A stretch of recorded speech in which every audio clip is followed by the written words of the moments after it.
I recently launched a campaign on LinkedIn in which I offer free consulting services to people who work with training in a corporate setting or in different types of education.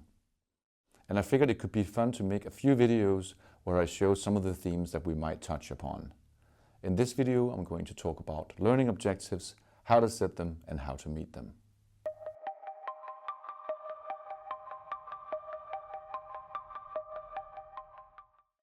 A few years back, I was tasked with designing a 90-minute workshop for a large leadership conference. I had a very good collaboration with the client's project manager, but we always seemed to have the wild ideas and expectations of our ambitious manager hanging over our heads.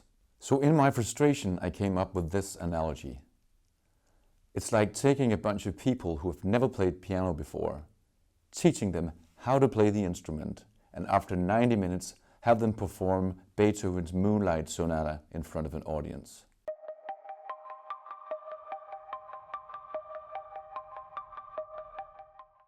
I think we can all agree that this is an absurd thing to expect. And I guess we base this on some intuition about how difficult it is to play the piano. And I think that we can also all accept that there are limitations to how quick you can achieve mastery when it is something that has to do with our bodies. But funny enough, I think it's more difficult for us to intuit these limitations when it comes to our mind. And that's even though that is something that we experience all the time. I think we all sat through long presentations with multiple slides. And I think in many of these cases, we're probably only able to recall maybe 1/3 of what's been said if we were quizzed about it afterwards. I think the same can be said for a lot of training in processes and new software. I think you go through the training and then everything kind of goes blank, and when you see the interface or you see the step-by-step guide afterwards, it's like seeing it for the very first time. And then afterwards you might feel like a really bad student, but a lot of times it's just poor learning design.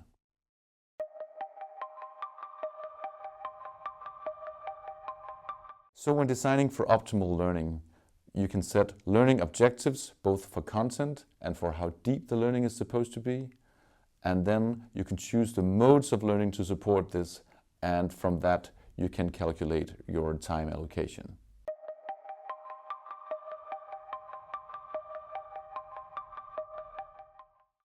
So when I start on a new project, I like to make myself familiar with the overall ambitions of the organization. So instead of starting with the question, what should we teach? I would like to start with the question, what do we want to change? So to use corporate leadership training as an example, we look at the organization and see what kind of behavior do we want to see more of from the leaders and from the employees. So are we looking to, for example, expand and empower, or are we looking to consolidate, streamline, and prioritize?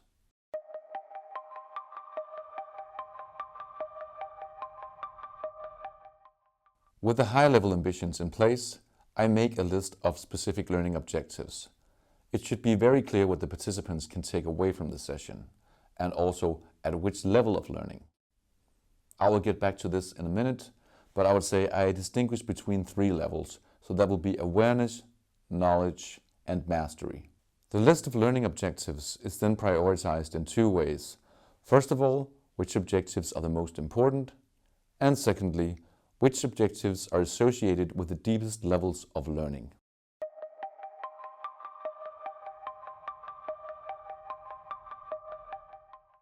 If you don't prioritize your learning objectives, you might fall into the trap of starting to create your agenda, but only thinking about the practical constraints.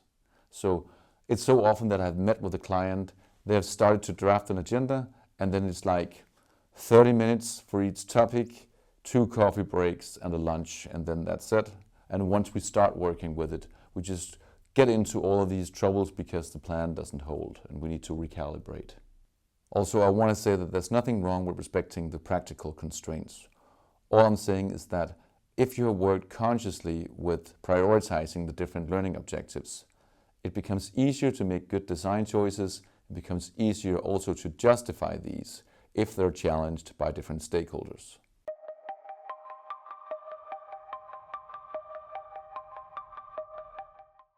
An extra part of this is to also make expectations with regards to the participant experience explicit. So we actually set experience objectives as well.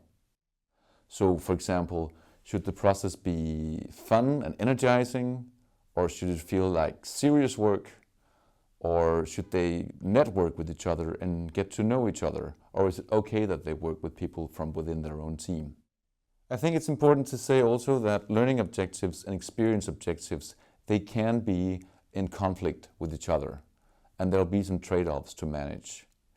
As an example, I think in some cases people will learn better and get more practical if they work within their own teams, but for some reason you might want to overrule this and have people network across the organization.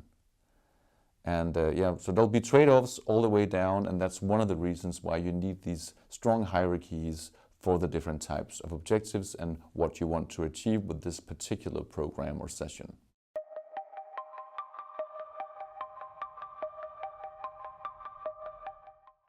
There's a straightforward connection between how much time you allocate and the depth of learning that you can expect to achieve. But of course, allocating time is necessary, but it's not sufficient.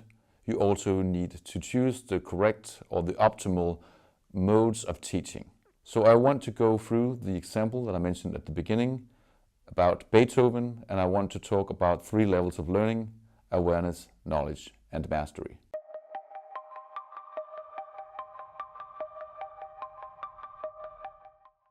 In this case, awareness about Beethoven, it can be as simple as Ludwig van Beethoven was a German composer. He was active in the late 18th century and the early 19th century, and I have an idea about what his music sounds like, where to find more of it if I want to listen, and where to find further information.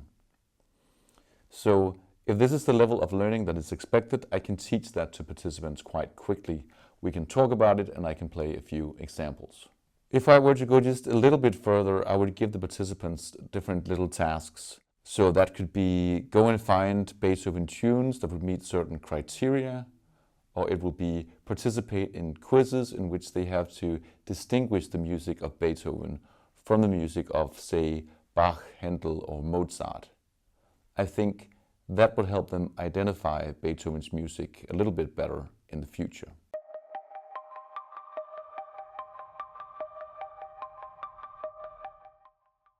Knowledge is one step deeper than awareness. So in the Beethoven example, that could be communicating about Beethoven to others. So it could be delivering a 5-minute presentation or engaging in a conversation about the historical significance of Beethoven's music. So if we are to switch this into a corporate setting, we can just say the new strategy. So are people able to give a 5-minute presentation of the new strategy? Or are they able to have a conversation with their manager about how this new strategy is different from the previous one? And getting to that level, it will take more than just listening to a teacher talking. So people would get more active. Maybe they are to prepare and deliver speeches or different pitches and give each other feedback. And that, of course, would take a different kind of time allocation.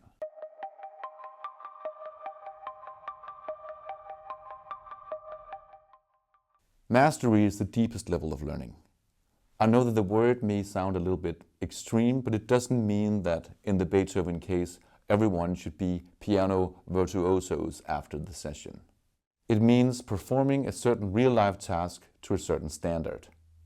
So for the music students, maybe they can play some simple themes that are calibrated to their abilities on piano. In a corporate setting, it might mean performing a certain procedure and adhere to certain standards or certain regulation. And of course, to achieve this, you can't just hear about it and you can't just talk about it.